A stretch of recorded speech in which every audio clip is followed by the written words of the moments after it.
என் உயிரின் உயிரான விடுதலை சிறுத்தைகளே, உங்கள் அனைவருக்கும் என்னுடைய பணிவார்ந்த வணக்கத்தை தெரிவித்துக் கொள்கிறேன்.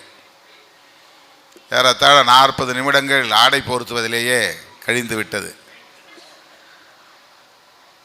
எனர்ஜியும் போய்விட்டது. பேச வேண்டும் என்கிற ஊக்கமும் கொஞ்சம் குறைந்து போனது. இது போன்ற நிகழ்வுகளில் எப்போதாவது நாம் சந்திக்கிற ஒரு வாய்ப்பு கிடைக்கிறது. நிறைய பேச வேண்டும் என்கிற ஆர்வத்தோடு வந்திருந்தேன். அடுத்து இன்னும் நான் ஒரு சில சந்திப்புகளுக்காக செல்ல வேண்டிய நிலை. புரட்சியாளர் அம்பேத்கர் அவர்களின் பிறந்தநாள் விழாவையும் பாதுகாப்புத்துறையின் நிலைக்குழு உறுப்பினராக நான் நியமிக்கப்பட்டதை பாராட்டுகிற வகையிலும் பாராட்டு விழாவையும் ஒருங்கிணைத்து இங்கே மிகச் சிறப்பாக நடைபெற்று கொண்டிருக்கிறது. ஏற்கனவே ஒரு தேதியில் நாம் இந்த தொழிற்சாலையை சுற்றி பார்க்க வேண்டும் என்ற இசைவை பெற்றிருந்தோம். அதனையொட்டி இந்த நிகழ்வும் ஒருங்கிணைக்கப்பட்டிருந்தது. தவிர்க்க முடியாத நிலையில் அந்த நாள் தள்ளி போனது. இன்றைக்கு காலையிலிருந்து நான் இந்த தொழிற்சாலை வளாகத்திற்குள்ளே சுற்று பார்வை இட்ட பிறகு உங்களோடு இந்த நிகழ்விலே பங்கேற்பது என்ற திட்டம் இருந்தது. தவிர்க்க முடியாத நிலையிலே முற்பகல் நிகழ்வு தள்ளி வைக்கப்பட்டிருக்கிறது. ஆனாலும் திட்டமிட்டவாறு இந்த நிகழ்வை நடத்தியாக வேண்டும் என்று தோழர்கள் விரும்பியதன் அடிப்படையில் நான் நேற்று கேரளா நிகழ்விலே, வண்டி பெரியார் நிகழ்விலே பங்கேற்று அங்கேயே நள்ளிரவை தாண்டிவிட்டது. இந்த நிகழ்வுக்காகவே நான் நேற்று இரவே மதுரைக்கு வந்து விடியற் காலை வந்து சேர்ந்து அங்கே தங்கியிருந்து விட்டு முற்பகல் விமானம் பிடித்து சென்னைக்கு வந்து சேர்ந்தேன்.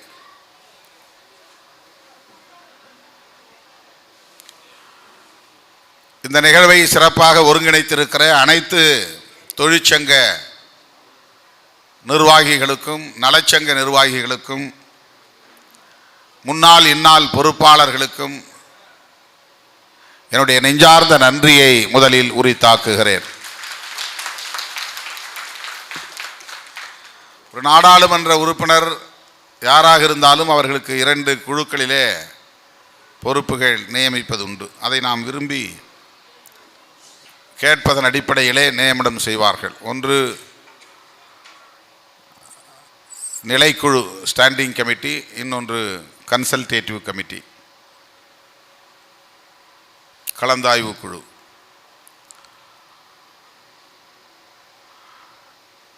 இன்னொன்று நான் உணவுத்துறையிலே ஃபுட் மினிஸ்ட்ரி அதிலே உறுப்பினராக நியமிக்கப்பட்டிருக்கிறேன்.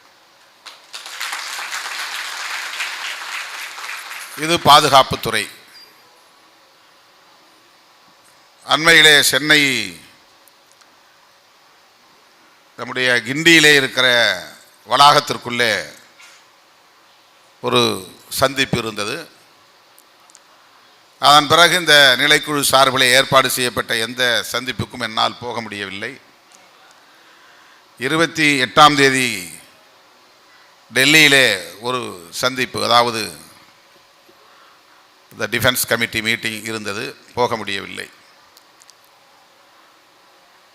மாதத்தில் 30 நாட்களையும் தோழர்கள் பூர்த்தி செய்து விடுகிறார்கள். காதுகுத்து, கல்யாணம், வீடு திறப்பு, இதற்கு தான் கட்சியை தொடங்கினோமா என்று விரக்தி அடையக்கூடிய வகையில் இது போன்ற இல்ல நிகழ்ச்சிகளுக்காகவே நூற்றுக்கணக்கான கிலோமீட்டர் பயணம் செய்ய வேண்டியிருக்கிறது. வருகிற 9ஆம் தேதியிலிருந்து 14ஆம் தேதி வரையில் ஒரு வாரம் பெங்களூர், கல்கட்டா என்று இதே டிஃபென்ஸ் கமிட்டி டூர் இருக்கிறது. குடும்பத்தோடு இருப்பவர்கள் மனைவியோடு வந்து தங்கி அந்த பகுதிகளை எல்லாம் சுற்றி பார்த்து கமிட்டியிலும் கலந்து கொள்வார்கள். நான் இப்படி எந்த டூருக்கும் கடந்த 10 ஆண்டுகளில் போனதில்லை. இப்போ 9ஆம் தேதியும் எனக்கு நிகழ்ச்சி, 10ஆம் தேதியும் நிகழ்ச்சி, 11ஆம் தேதியும் நிகழ்ச்சி, 12ஆம் தேதியும் நிகழ்ச்சி ஏற்கனவே பதிவாகிவிட்டது. நான் எப்படி இந்த டூருக்கு போக போகிறேன் என்று தெரியவில்லை. ஆக இந்த கமிட்டியிலே நான் உறுப்பினராக இருக்கிறேன் என்பது உங்களுக்கும் மகிழ்ச்சி அளிப்பதை பார்க்கிற போது எனக்கு மகிழ்ச்சியாக இருக்கிறது. அந்த மகிழ்ச்சியை வெளிப்படுத்தும் வகையில் தான் இதை ஒரு பாராட்டு விழாவாகவும் நீங்கள் ஒருங்கிணைத்திருக்கிறீர்கள். அந்த கமிட்டியில், அந்த குழுவிலே நான் ஒரு உறுப்பினர் என்கிற முறையில் இந்தியாவில் இதுபோல எங்கெல்லாம் பாதுகாப்புத்துறையின் தொழிற்சாலைகள் இருக்கின்றனவோ அங்கெல்லாம் நான் போய் சுற்றி பார்வையிட முடியும். அதற்கு ஒரு உரிமை இருக்கிறது. ஒரு கட்சியின் தலைவராக இருக்கிறேன், கட்சி தோழர்களின் அழைப்புக்கு இணங்கி செயல்படக்கூடிய ஒரு பொறுப்பிலே இருக்கிறேன் என்பதால் இது போன்ற கலந்தாய்வு கூட்டங்களில் கூட என்னால் பங்கேற்க இயலாத நிலை இருக்கிறது என்பதை உள்ளபடியே நான் வருத்தத்தோடு பதிவு செய்ய விரும்புகிறேன். ஆனாலும் மகிழ்ச்சி, நீங்கள் இந்த துறையின் உறுப்பினராக நான் நியமனம் செய்யப்பட்டிருப்பதை எண்ணி இவ்வளவு மகிழ்ச்சியோடு இந்த நிகழ்ச்சியை ஏற்பாடு செய்திருப்பதை பார்க்கிற போது எனக்கு அதில் உள்ளபடியே மனப்பூர்வமான ஒரு மகிழ்ச்சி ஏற்படுகிறது. அதற்காக மீண்டும் ஒரு முறை நான் நன்றி சொல்ல கடமைப்பட்டிருக்கிறேன். இந்த பாராட்டுக்கு நன்றி.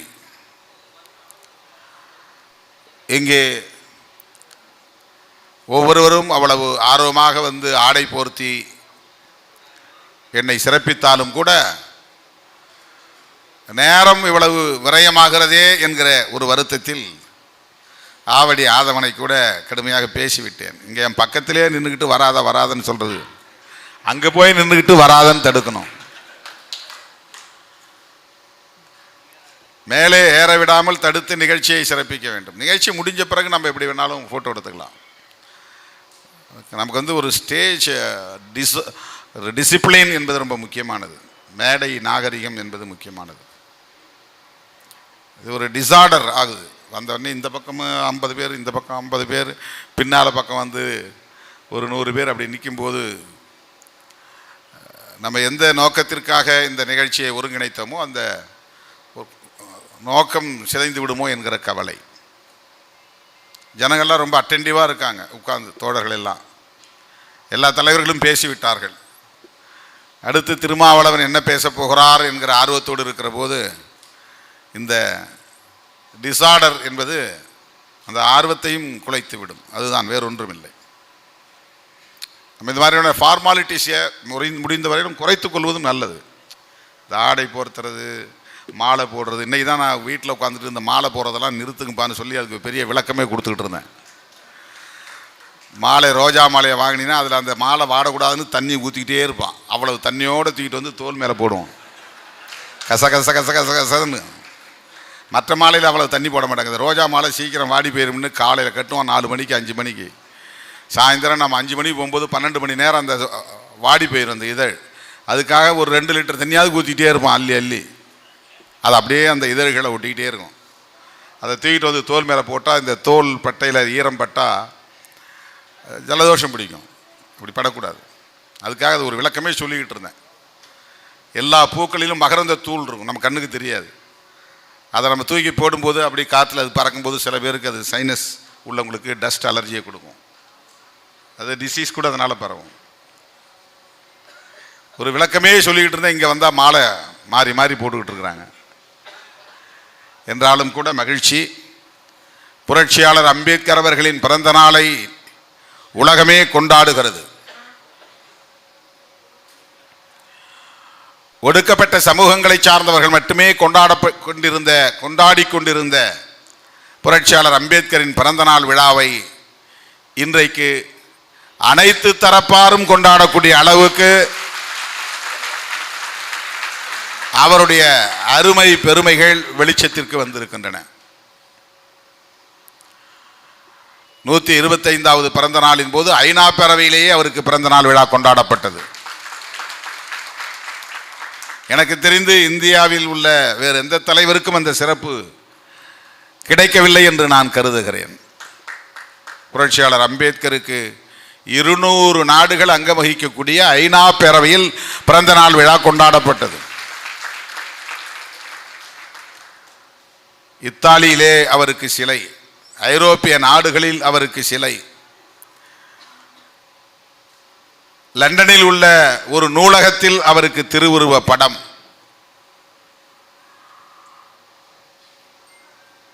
அமெரிக்காவில் அவர் படித்த கொலம்பியா பல்கலைக்கழகத்தில் அவருக்கு திருவுருவச் சிலை, அவர் லண்டனில் வாடகைக்கு வீடு எடுத்து தங்கி படித்தாரே அந்த தங்கியிருந்த இடம் இன்றைக்கு நினைவிடமாக மாற்றப்பட்டிருக்கிறது. உலகத்தில் எந்த மூலையிலிருந்து யாரும் லண்டனுக்கு போனால் அம்பேத்கர் படித்த இல்லம் எது என்று தேடி போய் பார்க்கிற சூழல் இன்றைக்கு உருவாகி இருக்கிறது.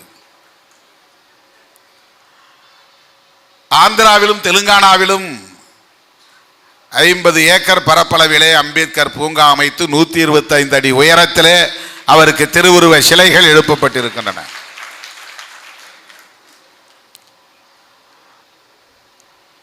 இப்படி அனைத்து தரப்பினராலும் இன்றைக்கு அவர் கொண்டாடப்படுகிறார். மக்களவை மாநிலங்களவை கூடுகிற போதெல்லாம் அங்கே நடைபெறுகிற விவாதங்களில் ஒரு நாளைக்கு 5 உறுப்பினராவது அவருடைய பெயரை உச்சரிக்காமல் இல்லை, உச்சரிக்கிறார்கள்.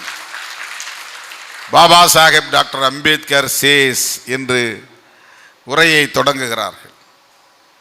அம்பேத்கர் பெயரை உச்சரிக்காமல் அவருடைய கருத்தை மேற்கோள் காட்டாமல் நாடாளுமன்ற அவைகள் நடப்பதே இல்லை என்கிற அளவுக்கு அவருடைய பங்களிப்பு இருக்கிறது.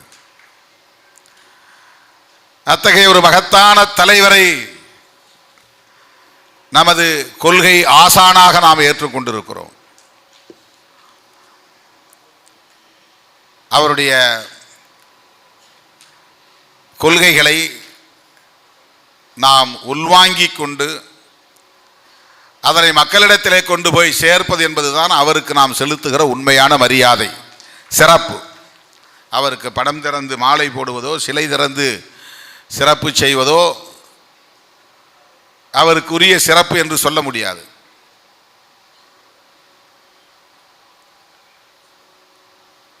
எந்த துறையை தொட்டாலும் அவருடைய பங்களிப்பு இருக்கிறது.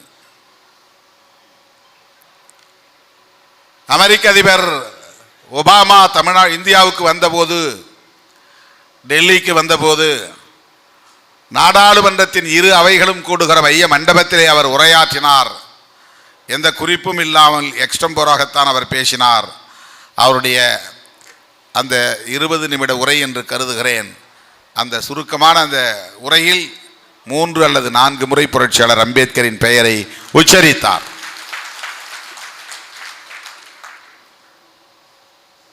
அம்பேத்கர் பெயரை உச்சரிக்காமல் அரசியல் அரங்கில் காய்களை நகர்த்த முடியாது என்கிற அளவுக்கு அவருடைய பங்களிப்பு இருக்கிறது. இது அமெரிக்காவாக இருந்தாலும் இந்தியாவாக இருந்தாலும் அவருடைய பெயரை உச்சரிக்கக்கூடிய அளவுக்கான ஒரு உயரத்தை அவர் தொட்டிருக்கிறார். கொள்கை பகைவர்கள் கூட ஒப்புக்கு மேடையிலே அவரால் தான் நான் பிரதமரானேன் என்று சொல்லக்கூடிய நிலை உருவாகி இருக்கிறது. நான் எங்கோ ஒரு தேநீர் கடையிலே தேநீர் விற்று கொண்டிருந்த நிலையில் இன்றைக்கு இந்தியாவின் பிரதமராகி இருக்கிறேன் என்றால் அதற்கு அம்பேத்கர் தான் காரணம் என்று உதட்டளவிலாவது சொல்லக்கூடிய ஒரு நிலை. அது உள்ளத்திலிருந்து வந்த வார்த்தை இல்லை. ஏனென்றால் அவர்கள் செயல்படுவதே அம்பேத்கருக்கு எதிராகத்தானே. புரட்சியாளர் அம்பேத்கருடைய கொள்கைகள் இந்த மண்ணில் நிலை பெற்றுவிடக்கூடாது, ஒரு புதிய இந்தியா உருவாகிவிடக்கூடாது, சமத்துவ இந்தியா மலர்ந்துவிடக்கூடாது, சுதந்திரம், சமத்துவம், சகோதரத்துவம் என்கிற கோட்பாடுகள் இந்த மண்ணில் நிலை பெற்றுவிடக் கூடாது என்று எண்ணுகிற கும்பலின் அணுகுமுறைகளை நாம் அம்பேத்கர் கண்ணோட்டத்திலிருந்து பார்க்க வேண்டியிருக்கிறது. சிலைக்கு மாலை போடுகிறவர்கள் எல்லாம் அவரை நேசிக்கிறவர்கள் என்று பொருள் இல்லை. ஜெயந்தி கொண்டாடுகிறவர்கள் எல்லாம் அவருடைய கொள்கைகளை புரிந்து கொண்டவர்கள் என்று இல்லை. புரட்சியாளர் அம்பேத்கர் அவர்கள் ஒரு புதிய இந்தியாவை கட்டமைக்க வேண்டும் என்பதுதான் அவருடைய நோக்கம், மாடர்ன் இந்தியா. அப்படி என்றால் பழைய இந்தியா எது என்ற கேள்வி நமக்கு இயல்பாக எழும்.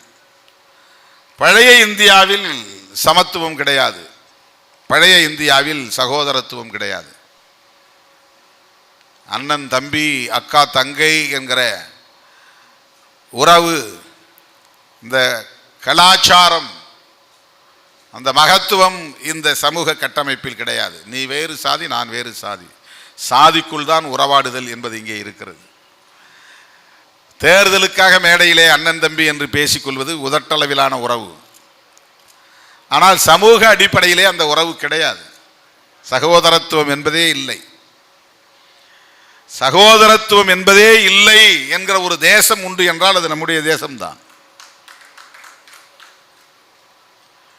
மற்ற இடத்தெல்லாம் பேசும்போது கூட டியர் பிரதர்ஸ் அண்ட் சிஸ்டர்ஸ் என்று தான் எல்லோரும் உறவாடுகிறார்கள்.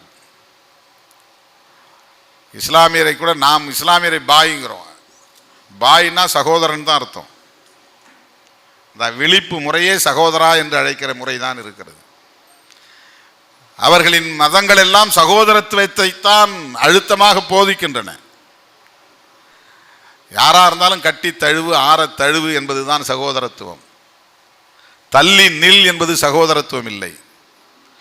தொடாதே என்பது சகோதரத்துவம் இல்லை. நீ யார், நான் யார், உனக்கும் எனக்கும் எப்படி அண்ணன் தம்பி உறவு வரும் என்று எழுப்புவது சகோதரத்துவம் கிடையாது. கேள்வி எழுப்புவது சகோதரத்துவம் கிடையாது. சகோதரத்துவம் இல்லாமலேயே ஒரு சமூகம் இந்த அளவுக்கு நீண்ட நெடுங்காலமாக நிலைத்திருப்பது என்பதுதான் பெரிய வியப்புக்குரியது. புரட்சியாளர் அம்பேத்கர் அவர்கள் அதற்கு மாறாக சிந்திக்கிறார். அவருடைய சிந்தனை எங்கிருந்து முகிழ்கிறது என்று சொன்னால் புத்தரிடமிருந்து அது தொடங்குகிறது. மகான் புத்தர் என்ன சொன்னார் இந்த சமூகத்திற்கு என்று கேட்டால், மூன்றே சொற்களில் புரட்சியாளர் அம்பேத்கர் விவரிக்கிறார். சுதந்திரம், சமத்துவம், சகோதரத்துவம் என்பதுதான் பௌத்தம். புத்திசம்னா என்ன? Liberty, equality and fraternity. அங்கே கடவுள் கிடையாது, வழிபாடு கிடையாது, சடங்கு சம்பிரதாயங்கள் கிடையாது. பௌத்தத்தில் பிற்காலத்தில் எல்லாம் உருவாயிருச்சு. அவருடைய போதனைகளில் அப்படி கிடையாது. இஸ்லாத்தில் கடவுள் உண்டு, பௌத்தத்தில் கடவுள் கிடையாது. கிறித்தவத்தில் கடவுள் நம்பிக்கை உண்டு, பௌத்தத்தில் கடவுள் நம்பிக்கை கிடையாது. தொடக்க காலங்களில் பௌத்தத்தை நாத்திக மதம் என்றுதான் விமர்சித்திருக்கிறார்கள். பௌத்தத்தையும் சமணத்தையும் நாத்திக மதங்கள் என்று விமர்சனம் செய்து அதை அடியோடு பூண்டரை செய்தார்கள். ஒரு மதம் இங்கே எந்த அளவுக்கு கோலோச்ச முடியுமோ அந்த அளவுக்கு கோலோச்சியது. எந்த அளவுக்கு அது வேரோடு வெட்டி சாய்க்க முடியுமோ அந்த அளவுக்கு வேரோடு வெட்டி சாய்த்து விட்டார்கள். இந்தியாவில் தோன்றிய மதம்தான் பௌத்தம். இந்தியாவில் இன்றைக்கு அது விரல் விட்டு எண்ணக்கூடிய நபர்களை கொண்டதாக மாறிவிட்டது.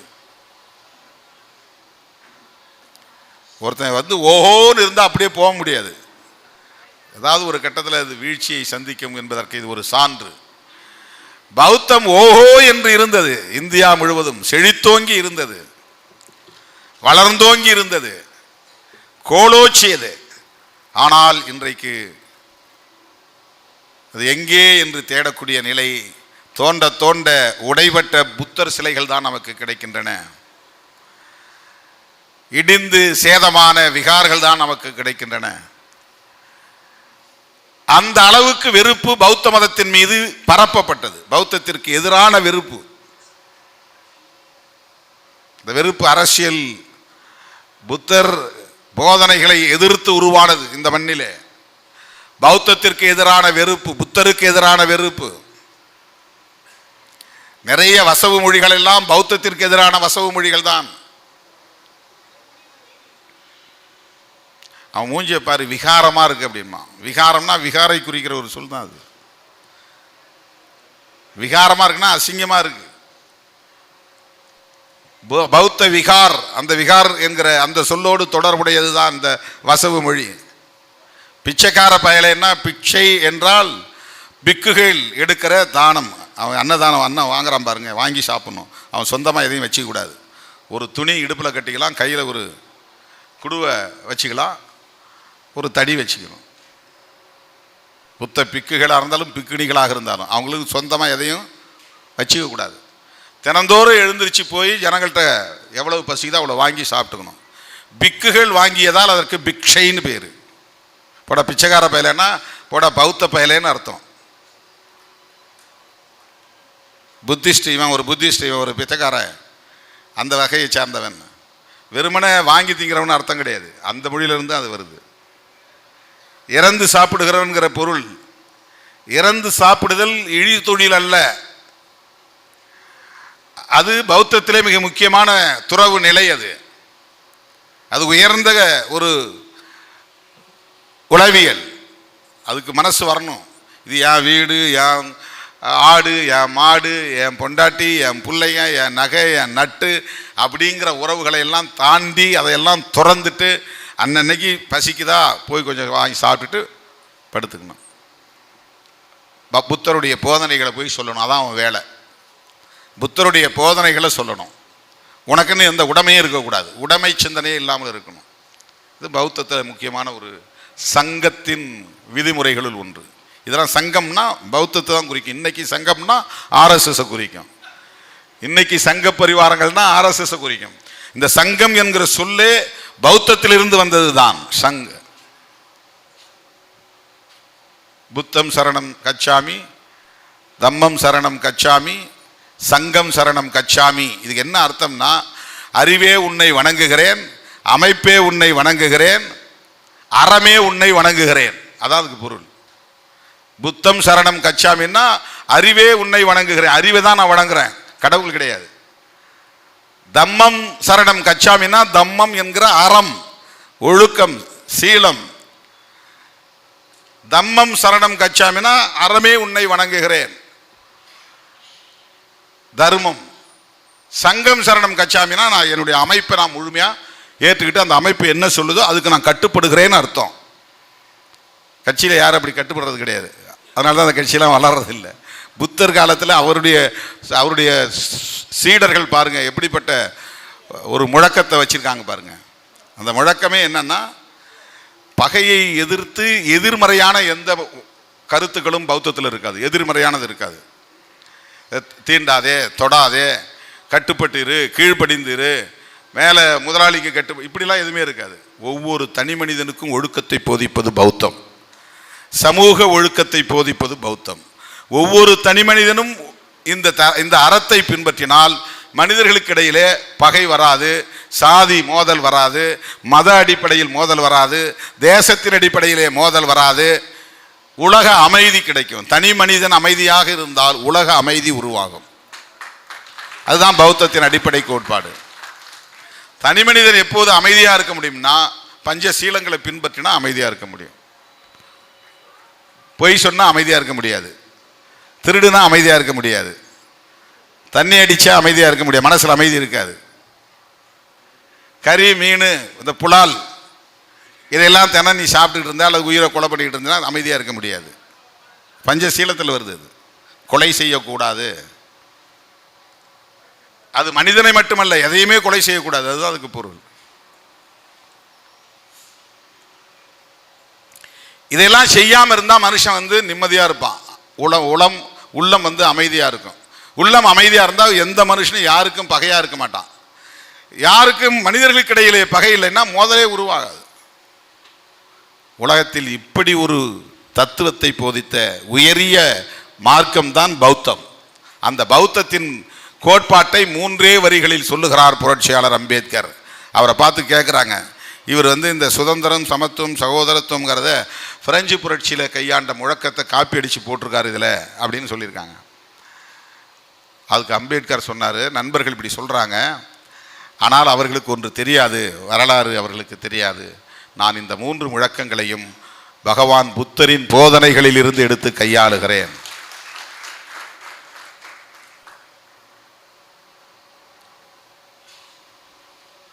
இது 2500 ஆண்டுகளுக்கு முன்னால். பிரெஞ்சு புரட்சி நடந்தது 17ஆம் நூற்றாண்டு, 16ஆம் நூற்றாண்டு, 17ஆம் நூற்றாண்டு. வால்டேர், ரூசோ போன்ற எழுத்தாளர்கள் தான் பிரெஞ்சு புரட்சி உருவாவதற்கு அவர்கள்தான் அந்த சிந்தனையை தூண்டியவர்கள்.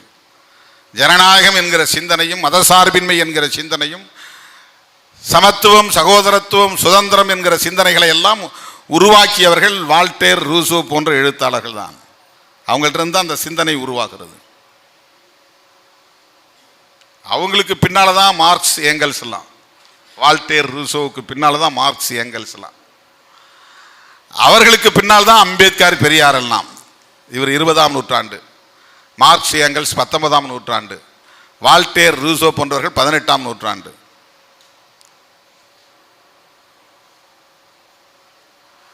ஆகவே பகவான் புத்தர் கிமு போயிடுறாரு. அவர் 2500 ஆண்டுகளுக்கு முன்னால். அப்ப சொன்னதுதான் சுதந்திரம், சமத்துவம், சகோதரத்துவம். சகோதரத்துவங்கிறது எவ்வளவு பெரிய உயிர்ப்பான ஒரு கோட்பாடு. மனுஷனுக்கு இடையில ஒரு ஃப்ரெட்டர்னிட்டி, அதுக்கு ஃப்ரெட்டர்னிட்டிங்கிறது வார்த்தை தான் சரியானது. பிரதர்ஹுட், சிஸ்டர்ஹுட்ங்கிறது இல்லை. 2 அண்ணன் தம்பி அப்படிங்கிறது மட்டும் கிடையாது. எந்த உறவாக இருந்தாலும், ரிலேஷன்ஷிப்பாக இருந்தாலும் ஒரு சுமூகமான உறவு இருக்கணும். ரத்த பந்தம் சொல்கிற மாதிரியான ஒரு உணர்வு இருக்கணும். யாரை பார்த்தாலும் என் பெண்டு பிள்ளை மட்டும்தான் எனக்கு முக்கியம், மற்றவங்கெல்லாம் முக்கியம் இல்லை அப்படின்னு நினச்சா அது ஃப்ரெட்டர்னிட்டி கிடையாது. என் சாதிக்கார மட்டும்தான் எனக்கு சகோதரன், மற்றவங்களாம் எதிரி அப்படின்னு நினச்சா அது ஃப்ரெட்டர்னிட்டி கிடையாது. என் மதத்துக்கார மட்டும்தான் எனக்கு சொந்தம் அப்படின்னா மற்றவங்களாம் எனக்கு வேண்டாம், பகைன்னு ஆயிடுது. அப்போ அந்த இடத்துல ஃப்ரெட்டர்னிட்டி இல்லை. பௌத்தம் உலகத்தில் மனிதர்கள் யாராயிருந்தாலும் அவர்கள் நம் சொந்தம் என்று உணர வேண்டும். அதுதான் சகோதரத்துவம், ஃப்ரெட்டர்னிட்டி. அந்த கோட்பாட்டை கொண்டு வந்து அரசமைப்பு சட்டத்தின் கோட்பாட்டு அறிக்கையான முகப்புரையிலே வைத்து அதை நடைமுறைப்படுத்துவதன் மூலம்தான் ஒரு புதிய இந்தியாவை உருவாக்க முடியும் என்பது புரட்சியாளர் அம்பேத்கரின் கனவு. த நேஷன் பில்டிங், புதுசா ஒரு தேசத்தை கட்டமைக்கணும், அதுதான் அம்பேத்கருடைய கனவு. ஏற்கனவே இருக்கிற இந்தியாவை உடைப்பேன் அவர் சொல்லல, தகர்ப்பேன் அப்படின்னு சொல்லல, இடித்து பெயர்ப்பேன் அப்படின்னு சொல்லல, அதற்காக நாங்கள் ஆயுத பயிற்சி எடுப்போம் என்று சொல்லவில்லை, யுத்தம் நடத்துவோம் என்று சொல்லவில்லை, இரத்த களரியை சந்திப்போம் என்று சொல்லவில்லை. ஒற்றை மனிதன் ஒரு அறையிலே அமர்ந்து சிந்தித்து எழுதிய அரசமைப்பு சட்டம் எல்லாவற்றையும் இன்றைக்கு புரட்டி போட்டு கொண்டிருக்கிறது. தேசம் தலைகீழாக இருக்கிறது. அரசமைப்பு சட்டத்தினுடைய அட்டையை யார் வடிவமைக்கிறான்னு தெரியல. சில புத்தகத்தில் பார்த்தா தெரியும். முக்கோணம் தலைகீழ இருக்கும். பொதுவாக முக்கோணங்கிறது கீழே அகலமாக இருக்கும், மேலே கூறாக இருக்கும், அதான முக்கோணம். ஆனால் அரசமைப்பு சட்டத்தில் அப்படியே கீழே தலைகீழ போட்டிருப்பாங்க. ஏன்னா தேசத்தை தலைகீழாக புரட்டுகிற ஆவணம் அது என்று பொருள். தேசத்தை தலைகீழாக புரட்டுகிற ஆவணம் என்று பொருள். அப்படி ஒரு தேசத்தை கட்டமைக்கக்கூடிய புரிதலோடு அம்பேத்கர் அவர்களை நாம் உள்வாங்கிக் கொள்ள வேண்டும். எங்க சாதிக்காரன் உள்வாங்க கூடாது. நானு எஸ்சி, அவரு எஸ்சி அப்படிங்கிறது வெறும் எமோஷனல் பாண்ட், அவ்வளவுதான். அது சாதி அடிப்படையிலான உறவாக இருந்தால் அது எடுபடாது. சும்மா ஜெய்பீம் நம்ம குழக்கம் போட்டுட்டு போயிடுவோம், அவ்வளோதான். அரசியலை கொண்டு போய் மக்கள்கிட்ட சேர்க்க முடியாது. அப்படி முழக்கம் போடக்கூடாதுன்னு நான் சொல்லலை, அதை தாண்டி போக முடியாது நம்மளால். எங்கள் சாதிக்காரங்கிறதோடு நம்ம நின்றுவோம். அப்படியா இருந்திருந்தால் இன்னைக்கு எப்படி தெலுங்கானாவில் 125 அடி உயர சிலையை நிறுவ முடியும்? ஆந்திராவில் 125 அடி உயர சிலையை நிறுவ முடியும்? எதுவும் தேர்தலுக்காக மட்டும் அதை முடிவு பண்ண முடியாது. எல்லா சாதிக்காரர்களையும் கன்வின்ஸ் பண்ணக்கூடிய அளவுக்கு அங்கே ஒரு மாற்றம் நிகழ்ந்திருக்கிறதா இல்லையா? ஒரு காலத்தில் வெறும் படத்தையே வைக்க முடியாது, எங்கேயும் படம் வச்சாலே வந்து அடிப்பான், சிலையை பார்த்தா செருப்பு மாலை போடுவான். அரசியலில் ஒரு குறிப்பிட்ட சாதிக்காரனுடைய ஆதிக்கம் மட்டும்தான் இருக்கும், ஆளுங்கட்சியாக இருந்தாலும் எதிர்கட்சியாக இருந்தாலும். ஒவ்வொரு கட்சியிலையும் எஸ்சிக்கு என்ன ஏன் இந்த பதவி கிடைக்கல நம்ம கேட்போம். அந்த கட்சிக்குள்ள யாரால் ஆதிக்கம் செய்யப்படுகிறதோ அவர்களால் தான் உயர்ந்த பொறுப்பில் இருக்க முடியும். அது கட்சிக்குள்ள இருக்கிற வடிவமைப்பது. இப்போ எந்த கட்சிக்குள்ளேயும் தலித்துகள் வந்து முக்கியமான பொறுப்பில் இல்லாத போதே அந்த கட்சியின் சார்பிலே இப்படி ஒரு முடிவை எடுத்து, கொள்கை முடிவாக எடுத்து ஒரு சிலையை 125 அடி உயரத்திலே நிறுவ வேண்டும் என்று சொன்னால் உடன் இருக்கக்கூடிய அமைச்சர்கள், உடன் இருக்கக்கூடிய கட்சி தலைவர்கள் எல்லோரும் அதற்கு உடன்பட்டு தான் அதை செய்திருக்க முடியும். எல்லோரும் அப்படி உடன்படக்கூடிய அளவுக்கான ஒரு சமூக மாற்றம், ஒரு சூழல் மாற்றம் என்பது இங்கே உருவாகி இருக்கிறது. அது நீயும் நானும் செய்ததல்ல, அவரே அவருக்காக செய்து கொண்டது. அவருடைய எழுத்து செய்திருக்கிறது, அவருடைய சிந்தனை செய்திருக்கிறது, அவருடைய சிந்தனை செய்திருக்கிறது.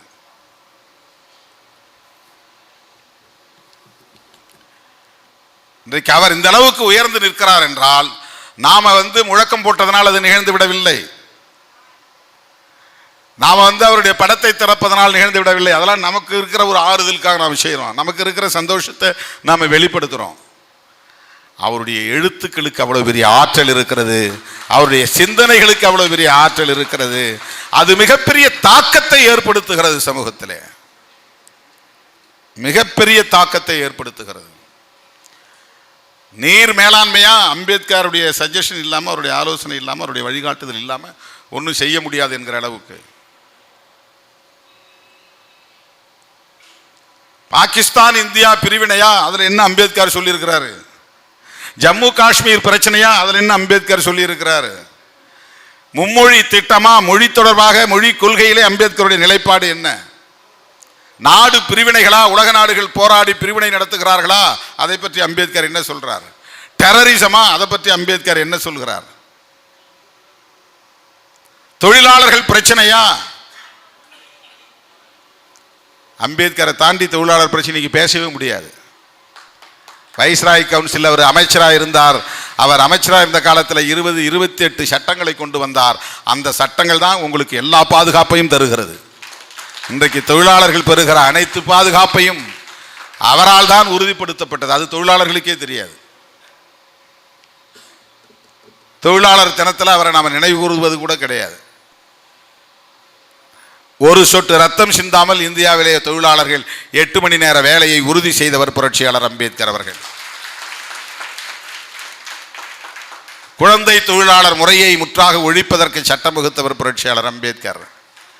பெண்கள் இரவு மாலை 6 மணிக்கு மேல் எந்த தொழிற்சாலையிலும் அமைப்பு சார் தொழிலாளராக இருந்தாலும் அமைப்பு சாரா தொழிலாளர்களாக இருந்தாலும் 6 மணிக்கு மேல் அந்த நிறுவனத்திற்குள்ளே அவர்கள் தங்கக்கூடாது, தங்கி வேலை செய்யக்கூடாது.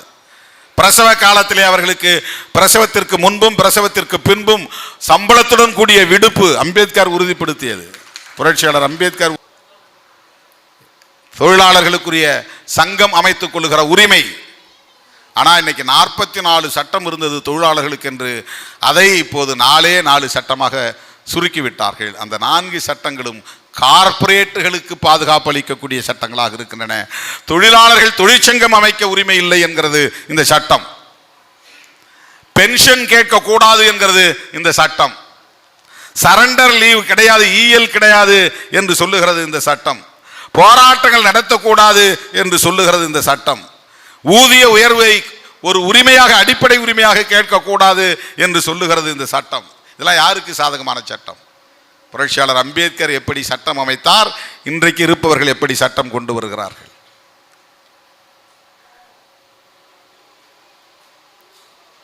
ஆக எதை தொட்டாலும் அதில் அம்பேத்கர் இருக்கிறார், எந்த பிரச்சனைகளை தொட்டாலும் அதில் அம்பேத்கர் இருக்கிறார். அப்படி அவர் தன்னை இந்த சமூகத்தின் மேம்பாட்டுக்கு, இந்த தேசத்தின் கட்டுமானத்திற்கு முழுமையாக ஒப்படைத்துக் கொண்டவர் என்பதை நாம் புரிந்து கொள்ள வேண்டும். HVF நிர்வாகம் பதவி உயர்வில் இடஒதுக்கீட்டு வழக்கினை விரைந்து முடிக்க நடவடிக்கை எடுக்க வேண்டும்.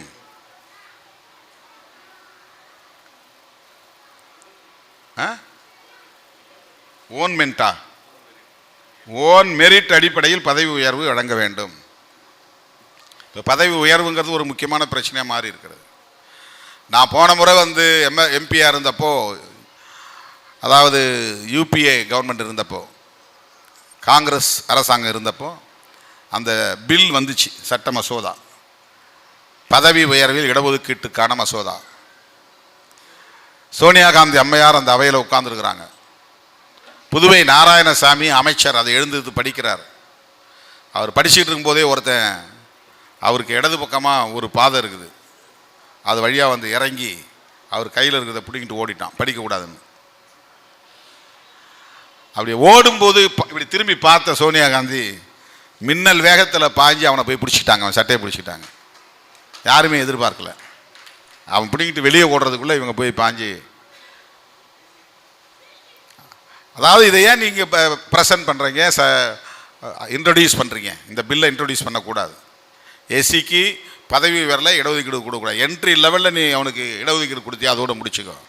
பதவி உயர்வில் அவனுக்கு மெரிட்டில் தான் கொடுக்கணும், சாதி அடிப்படையெல்லாம் கொடுக்கக்கூடாது. இது எதிர்ப்பு.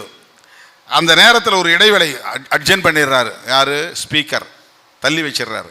அப்போ இடையில் ஒரு சின்ன பிரேக்கு.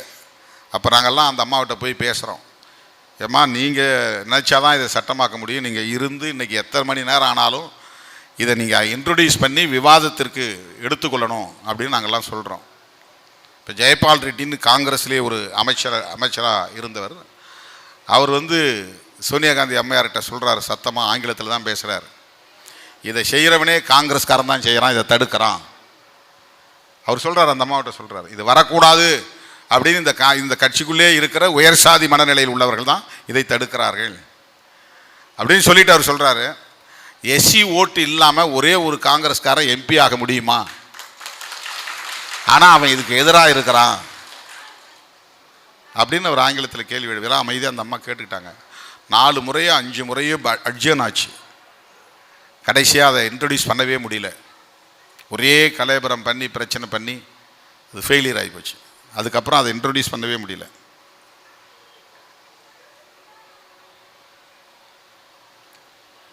பதவி உயர்விலே இடஒதுக்கீடு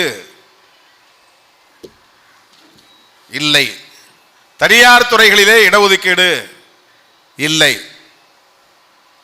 அதிகாரம் படைத்த எந்த பதவியிலும் இடஒதுக்கீடு இல்லை. துணைவேந்தர் பதவியில் இடஒதுக்கீடு கிடையாது, பேராசிரியர் பதவியில் இடஒதுக்கீடு கிடையாது, ஐஐடி போன்ற உயர் கல்வி நிறுவனங்களில் இடஒதுக்கீடு கிடையாது, நீதிபதிகள் நியமனங்களில் இடஒதுக்கீடு கிடையாது. ஏதோ கொலீஜியம்னு ஒன்று கண்டுபிடிச்சிருக்கிறானோ, 3 பேர் சேர்ந்து முடிவு பண்ணுறாங்க. உச்ச நீதிமன்றத்தில் பிசி ஓபிசிலே ஆள் கிடையாது. ஓபிசிக்கு அதை பற்றிலாம் கவலை கிடையாது. எஸ்சி என்ன பண்ணுறான் அப்படின்னு இங்கே தான் ஓட்டிக்கிட்டு இருக்கான். இவன் எங்கே கொடி நடுறான், அது போய் பிடுங்கி போடு. திருமாவளவன் கார் எங்கே போகுது, மறைஞ்சிருந்து கல்லால் அடி, அவன் குடிசையை போய் கொளுத்து, இதுதான் கற்றுக் கொடுக்குறான். உச்ச நீதிமன்றத்தில் ஓபிசிக்கு கூட இடஒதுக்கீடு இல்லையே, ஒருவன் கூட உச்ச நீதிமன்ற நீதிபதியாக வர முடியவில்லையே என்ற கவலை ஓபிசி தலைவர்களுக்கு கிடையாது, கோபம் கிடையாது. மருத்துவ படிப்பிலே ஆல் இந்தியா கோட்டாவில் எஸ்சி எஸ்டிக்கு இடஒதுக்கீடு உண்டு, ஓபிசிக்கு இடஒதுக்கீடு இல்லை. இதை கண்டுபிடித்ததே விடுதலை சிறுத்தைகள் கட்சி தான். அந்த இடஒதுக்கீட்டை ஆல் இந்தியா கோட்டாவில் ஓபிசிக்கு தர வேண்டும் என்று முதலில் போய் மன்மோகன் சிங்கிடம் கடிதம் கொடுத்தவனே திருமாவளவன் தான். அதுக்கு பிறகுதான் வந்துச்சு. அது நம்மளை ஓபிசி எதிரின்னு காட்டுறானோ, கல்லெடுத்து அடி, கொடியை பிடிச்சி வெட்டி போடு. ஆனால் ஓபிசிக்கு எதிரான சட்டங்களை கொண்டு வரக்கூடியவர்கள் இன்னைக்கு பாருங்க, 5ஆவதுல பப்ளிக் எக்ஸாம், 8ஆவதுல பப்ளிக் எக்ஸாம், 10ஆவதுல பப்ளிக் எக்ஸாம், 11ஆவதுலையும் பொதுத் தேர்வு, 12ஆவதுலும் பொதுத் தேர்வு, national education policy. All pass போடக்கூடாதான் 5ஆவது படிக்கிறவனெல்லாம். அவங்க கட்டாயமாக 30% மார்க் எடுத்தால் தான் 6ஆவது போடணுமா. இதுக்கு என்ன அர்த்தம்? முடிஞ்ச வரையிலும் எல்லாத்தையும் ஃபில்டர் பண்ணி ட்ராப் அவுட் ஆக்கி 8ஆவதுலே போடா, ஆடு மேய்க்கிறவன் ஆடு மேய்க்கப்போ, மாடு மேய்க்கிறவன் மாடு மேய்க்கப்போ, துணி வெளுக்கிறவன் புள்ள துணி வெளுக்கப்போ, தையல் கடைக்காரன் புள்ள தையல் தைக்கப்போ, கக்கூஸ் கழுவுறன் புள்ள கக்கூஸ் கழுவப்போ. இதான அதுக்கு பொருள். நீ எப்படி பள்ளிக்கூடத்தில் என்ன அவ்வளவு தரத்தை உருவாக்கி இங்கே என்ன பண்ண போற? 5ஆவதுல 30% எடுக்கணும், 8ஆவதுல 30% எடுக்கணும், இல்லைன்னா அவனை ஃபெயில் ஆக்கணும். ஃபெயில் ஆக்கினா என்ன ஆவான்? என்ன பொருள்? ஆல் பாஸ் போட்டா என்ன குடிமொழிகிறோம்?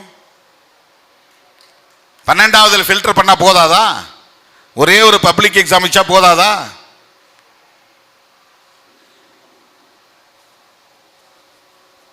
நேஷனல் எஜுகேஷன் பாலிசி, இதுக்கு தனியா அவன் குலத்தொழில எவன் ஆர்வமா இருக்கிறானோ அவனுக்கு ஊக்கப்படுத்துறதுக்கு ஃபண்டு, கடன் உதவி தராங்க. ஏன்னா அது ஜெனட்டிக்கலா அந்த திறமை அவனுக்கு தான் வருமா. சிற்பியுடைய பிள்ளை சிற்பியா வரணுமா, ஓவியனுடைய பிள்ளை ஓவியனா வரணும். அது அல்ல அவனுடைய நோக்கம். துணி வெளுக்கிறவன் பிள்ளை துணி வெளுக்கணும், முடி வெட்டுறவன் பிள்ளை முடி வெட்டணும், செருப்பு தைக்கிறவன் பிள்ளை செருப்பு தைக்கணும், விவசாயியுடைய பிள்ளை விவசாயம் செய்யணும், மாடு மேய்க்கிறவன் பிள்ளை மாடு மேய்க்கணும். இதுதான் அவங்களுடைய நோக்கம். இப்போ உங்க அப்பா செய்தது தாத்தா செய்தது அதுதான் உனக்கு ஜெனட்டிக்கலாக வந்திருக்கும் மரபு ரீதியா. எனவே அந்த தொழிலில் நீ மேலும் உன்னை வளர்த்துக்கணும், ஆளாக்கிக்கணும், திறனை பெருக்கி கொள்ளணும். அப்படின்னா இப்போ உன் தாத்தா உன் பாட்டன் உன் முப்பாட்டன்லாம் ஆடிட்டராக இருந்திருப்பான், நீ ஆடிட்டராகவே படிக்கணும். அட்வொகேட் ஜெனரலாக இருந்திருப்பான், உன் பிள்ளை அட்வொகேட்டாகவே படிக்கணும், நீதிபதி ஆகணும். ப்ரொஃபஸராக இருந்திருப்பான் உன் முப்பாட்டன் உன் பாட்டன் உன் அப்ப, உன் பிள்ளையும் ப்ரொஃபஸர் ஆகணும். மாடு மேய்க்கிறவன் பிள்ளை அந்த மாடு மேய்க்கிற தொழில்நுட்பத்தை கற்றுக்கிட்டு மாட்டை எப்படி கூப்பிடணும், அங்கே அப்பா கூப்பிட்ட மாதிரி இவனும் கூப்பிடணும். மாட்டை எப்படி குளிப்பாட்டணும், அங்கே அப்பா எப்படி மாட்டை குளிப்பாட்டினாரோ அப்படி குளிப்பாட்டணும். மாட்டு சாணத்தை எப்படி அவங்க அப்பா வாரி தலையில் தூக்கிட்டு போனாரோ அதுக்கு ஒரு டெக்னிக்கல் நோகம் இருக்குது, அதை எல்லாராலையும் தூக்க முடியாது. அதை கரெக்டாக அள்ளி குறிப்பிட்ட நேரத்தில் கொண்டு போய் கொட்டுறதுக்கு அவங்க அப்பனுக்கு இருந்த அறிவு இவனுக்கும் இருக்கும். அதனால் அந்த தொழில்நுட்பத்தை வளர்க்குறதுக்கு உனக்கு லோன் கொடுக்குறேன். அதுதானே அதுக்கு பொருள். அந்த பழைய சோஷியல் ஆர்டர், சமூக ஒழுங்கு, மேல் சாதி மேல் சாதியாகவே இருக்க வேண்டும், கீழ் சாதி கீழ் சாதியாகவே இருக்க வேண்டும். வர்ணாசிரம தர்மம், அந்த ஹயரார்கியல் செட்டப் மாறக்கூடாது. அந்த சோஷியல் ஆர்டர் டிசார்டர் ஆகக்கூடாது. இந்த கருத்துக்களை கொண்ட இயக்கங்களை எதிர்ப்பது, அதற்கு அம்பேத்கரை படிக்க வேண்டும். அம்பேத்கருடைய பங்களிப்புகளில் ஆகச் சிறந்தது அவருடைய உடல் உழைப்பு அனைத்தையும் செலவிட்டு, அவருடைய அறிவாற்றல் அனைத்தையும் செலவிட்டு, அவருடைய உயிர் 65 வயதிலேயே போகக்கூடிய அளவுக்கு நேரத்தை அதற்கென்று கடுமையாக செலவழித்து அவர் எழுதிய 2 படைப்புகள், ஒன்று அரசமைப்பு சட்டம், இன்னொன்று புத்தரும் அவரது தம்மமும். இந்த 2 பற்றி நமக்கு சரியான புரிதல் இல்லை என்றால் நாம் அம்பேத்கரை புரிந்து கொள்ள முடியாது. இந்த 2க்காகவும் நாம் போராடவில்லை என்றால் நாம் அம்பேத்கரின் வாரிசாக இருக்க முடியாது என்பதை சொல்லி இந்த வாய்ப்புக்கு நன்றி கூறி உங்கள் அனைவருக்கும் என்னுடைய நெஞ்சார்ந்த பாராட்டுகளை தெரிவித்து விடைபெறுகிறேன். நன்றி, வணக்கம். அனைவரும் சற்று நேரம் அமர்ந்திருந்து செல்லும்படியாக கேட்டுக்கொள்கிறோம். HF டாக்டர் அம்பேத்கர் தேசிய தொழிற்சங்கத்தின் சார்பாக